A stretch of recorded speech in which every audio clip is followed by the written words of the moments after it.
Josie, a correct challenge. You get a point. You have 37 seconds available. The first check I wrote starting now. I too, like Susan, was 18 when I wrote my first check, because I got my first checkbook when I was a student going off to drama college. I was a member of the Midland Bank, which doesn't really exist by that name anymore, and I wrote a check for a vintage dress that I found in a shop in Totnes. Green silk, red brocade, and I think it cost £8.50. What I loved about writing my first check was how adult I felt about it, especially when I put pen to paper and signed.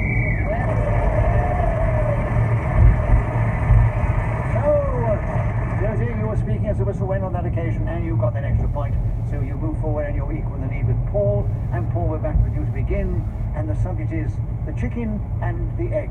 Tell us something about that in this game, starting now. There is a cartoon in the New Yorker magazine that shows a chicken and egg in bed together, and the chicken is smoking a cigarette, and it says to the egg, well, I think we finally settled that old question. Then of course you're a very sophisticated audience because this is Radio 4, and these are the sort of questions that we have to consider in this day and age. Which came first, the chicken or the egg, has been a conundrum that has puzzled philosophers ever since the day of Jim Bowen on Bullseye. Perhaps the greatest example of chicken and egg is looking at the philosophy of Dr. David Watson, an incredible man in his day. He was recognised by both Oxford and Cambridge as being the greatest individual that ever walked those magnificent colleges. And you know, it was his thesis, he said, that one day the chicken and the egg will become.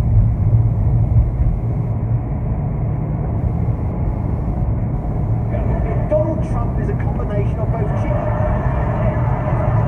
Which came first, the haircut or the politicians?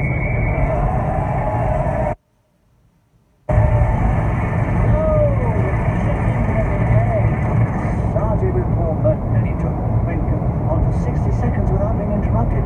And so we give you a point for speaking with the whistle, Paul, and a bonus point for not being interrupted. And you have increased your lead at the end of the round, and we now move to Julian Clary to begin the next round. Oh, the subject, Julian, a real butch one for you, the hacker. Will you tell us something about the hacker in this game, starting now?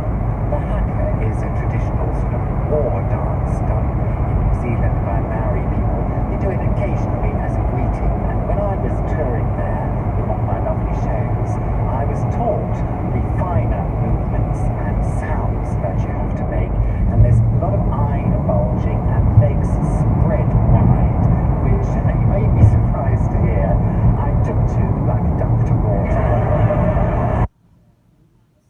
Matches. I know when I'm there that the haka is the highlight of the evening because the rugby is. Rugby. Judy challenge. Sorry, repetition of rugby. Yes, you mentioned rugby, which you can't really talk about a hacker without mentioning rugby, but you repeat it. So, point for that. 25 seconds are still available. The hacker starting now. I'm sure I didn't dream this, but I went to a hotel once in Liverpool, and the All Blacks were there. They did hack. Julian challenge. Which hotel is this?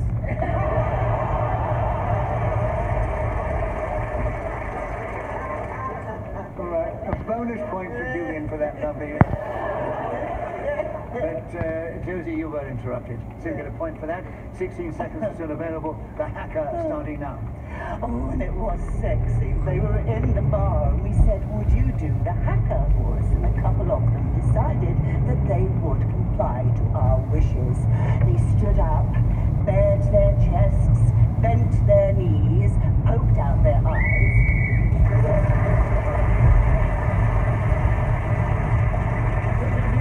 Then speaking as the whistle went, came that extra point, and she's moved forward. She's taken the lead, just ahead of Paul and Julian and Susan in that order. And Josie, we're back with you to begin. Oh, I've just seen the subject. A road trip with Nicholas Parsons. Oh, some of the audience would fancy that. I'm available anytime. That's the subject, Josie. 60 seconds starting now. Do you know, I've sat on the left of the wonderful Nicholas Parsons for many years now, and I consider him, I hope, to be a pal. but I'd like to get to know him better, which is why we would go, in my imagination, on the most wondrous road trip. I think starting at Las Vegas, ending up in San Francisco. I'd hire a Ford Thunderbird, like in Thelma and Louise, and we'd set off, going through Death Valley, your tie flapping in the wind. I'd have lots of wild miniature whiskey bottles, dark chocolate, and for you, Nicholas, I'd provide a flask of Earl Grey and some cheese sandwiches. In the evening, we'd sit on the bonnet of our transport, looking up at the stars, and you, Nicholas Parsons, would regale me with stories about when you were Nicholas Parsons. All the Americans would adore you because of your fine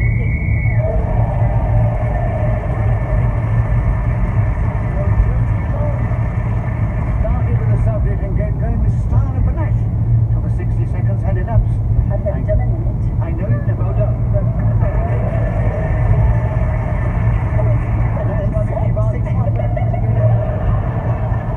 So a point for speaking the whistle when an 80 bonus point for not being interrupted, and you have increased your lead at the end of the round. And we move to Susan Culmer to begin the next round. Sauchiehall Street. 60 seconds are starting now. If you haven't visited Sauchiehall Street, let me paint a picture in your minds. Find yourself in Paris, walking along the Champs-Élysées or the Boulevard Haussmann, and you'll very much think of the same environment you'll find in Glasgow, my hometown. Artisan cheesemakers jostle for space alongside hen nights and foam parties. It's a very lively area of the beautiful place I come from, particularly in the dark evening witching hours. I've traversed along Sauchiehall Street on many an occasion. I got into a fracas one time when I passed a nightclub and the man flying the party inside refused to give me the piece of paper to inform me when it started. I said, "Why, young sir?" He said, "Because you're far too old and you're wearing a cardigan with patches on it." I said, "Yes, I am."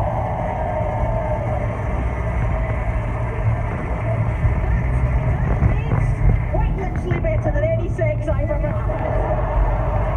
Genuinely. So Susan, well done. First time you've gone for 60 seconds, and to follow on Joe's.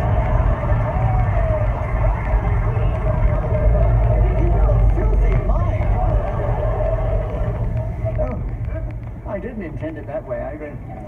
You have spoken for 60 seconds without being interrupted. So you get a point for that, of course, and a point for speaking with the whistle weapon.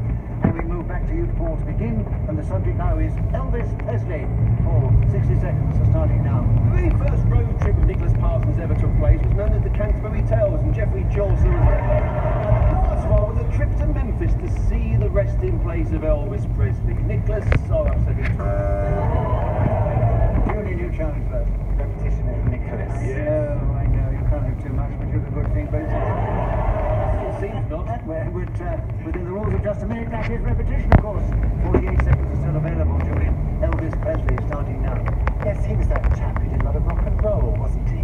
Lovely face, slicked back hair, and hips to die for. He would swivel them, and people would soil the upholstery in their excitement. I remember when I was a teenager, I did purchase an Elvis Presley record, and well, I quite got into the swing of it. As for the dancing that accompanies such music, well, I tried, but I failed. I went to my local hall where that kind of carry-on happens, and Oh, yes, Paul, your challenge. Hesitation. I don't. Right, it's when he said, I thought he was going quite fluently, actually. Yeah, he was actually, you're right. He was, okay. So he was going very fluently, you're right. Hesitation. Yeah, you're absolutely right, yeah. Right, Wasn't right. hesitation. So you just wish to take it away from your friend, did you? Absolutely, yeah. Right. So an incorrect challenge. Incorrect Full challenge. submission.